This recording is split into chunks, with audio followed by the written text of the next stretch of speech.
过年时啊，大家拢会买菜罐来窥看卖今年的利润，尤其是家己市的余款上热烈。因为附近的银行多，民众寄望会当三饭福气，成做家己市过年的特殊光景。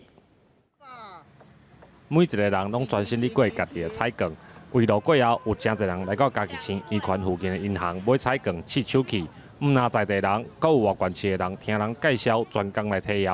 我有听朋友讲说，这个在过年的时候，这个台湾银行跟土地银行附近都有刮刮乐，我觉得非常非常新鲜，因为其他县市并没有这个东西，所以我把我的第一次就奉献给嘉义这样子。哦，今天还好啦，还好，还是有中，对，反正就过年嘛，就好玩就好了。以前我会来刮这样子。对啊，以前我们住嘉义人的话，应该都会除夕应该都会来这边刮，对。家己市过年这阵啊，日时加减会落一寡雨，但是文化路的夜市同款是人满四川。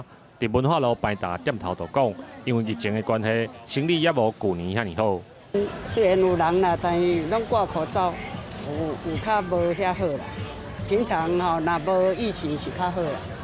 也毋过伫同一区卖彩券的头家就讲，过年时啊，大家拢想要试手气，所以为29暝到初5这段时间来买彩券的人是愈暗愈多。白天也是有啊，大部分是晚上到凌晨最多。还没付哦。所以说买气都不错这样子。对。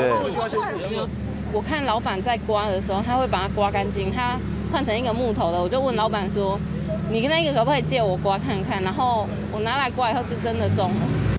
卖彩券的头家讲，过去这搭只有1、2搭咧排，唔知是伫什么时阵开始，人变甲愈来愈多。